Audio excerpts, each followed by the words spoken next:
భారత్తో స్నేహం నటిస్తూనే China చేయాల్సిందంతా చేస్తోందా? Arunachal Pradesh తమదేనని ఎందుకంటోంది? Bharat version ఏంటి? అసలు ఎందుకు డ్రాగన్ కంట్రీ చెలరేగిపోతోంది? అరుణాచల్ ప్రదేశ్ మహిళకు చైనాలో ఎలాంటి అనుభవం ఎదురైంది? Watch this report.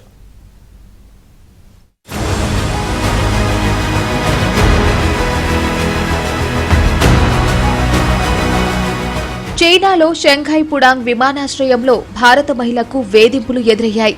Arunachal Pradesh చైనాదే అంటూ తన భారత పాస్పోర్ట్ను గుర్తించేందుకు ఆ దేశ అధికారులు నిరాకరించారు. పెమా వాంగ్జోమ్ అనే మహిళ లండన్ నుంచి జపాన్కు వెళ్లే విమానం ఎక్కారు. అయితే ట్రాన్సిట్ హాల్ట్ కోసం ఆమె షంఘైలో దిగారు. అక్కడ ఆమె పాస్పోర్ట్ను అధికారులు తనిఖీ చేశారు. అందులో తను పుట్టిన రాష్ట్రం పేరు అరుణాచల్ ప్రదేశ్ అని ఉంది. దీంతో ఇమిగ్రేషన్ అధికారులు పాస్పోర్ట్ చెల్లదని ప్రకటించారు.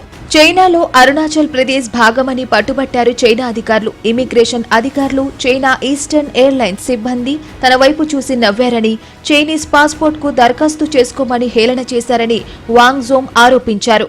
Very confusing moment, obviously, because never heard of that before. We obviously are a proud Indian citizens, all residents of Arunachal Pradesh. And basically, she wouldn't give me an explanation. She wouldn't let me go back into the queue. Said you cannot board the plane.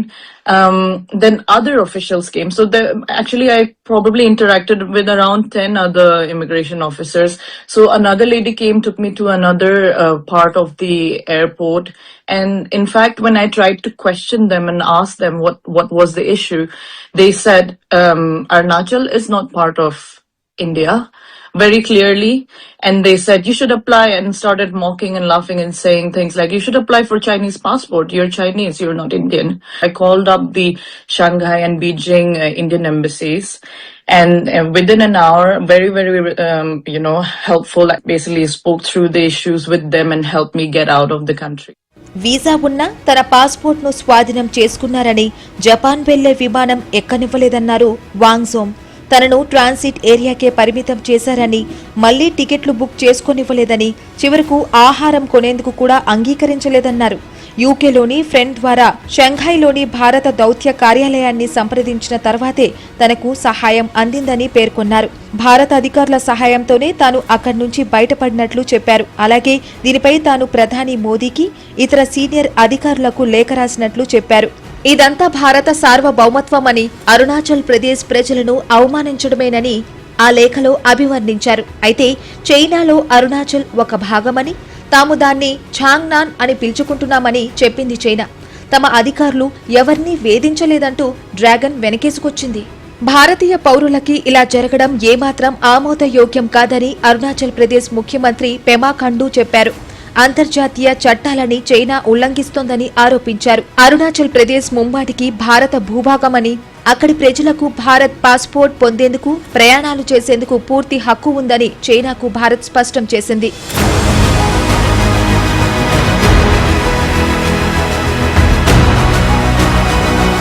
Arunachal Pradesh ను దక్షిణ Tibet గా చెప్పుకుంటోంది China. సరిహద్దు వివాదాన్ని పరిష్కరించేందుకు Bharat, China అనేక సమావేశాలు నిర్వహించినా పరిష్కారం కాలేదు. మేక్మోహన్ లేఖను చైనా గుర్తించడం లేదు. భారత్, చైనా మధ్య 3500 కిలోమీటర్ల సరిహద్దు ఉంది.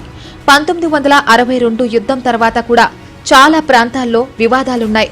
అరుణాచల్ ప్రదేశ్ ఉత్తర ప్రాంతమైన తవాంగ్ తమదేనని చైనా గతంలో వాదించింది. అరుణాచల్ ప్రదేశ్లో 90,000 చదరపు కిలోమీటర్ల భూమి తమదేనని చెబుతోంది చైనా.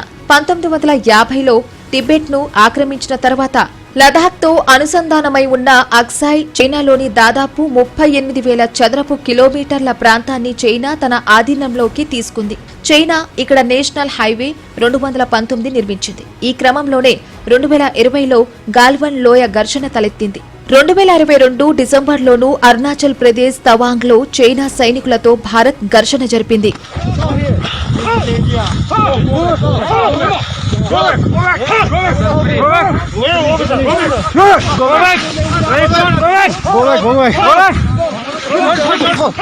భారత్, చైనా మధ్య ఇటీవలే మంచి సంబంధాలు ఏర్పడ్డాయి. డైరెక్ట్ ఫ్లైట్ సర్వీసులు సైతం ప్రారంభమయ్యాయి. అయితే చైనా మాత్రం తన వంకరి బుద్ధిని పదే పదే బయటపెడుతోంది.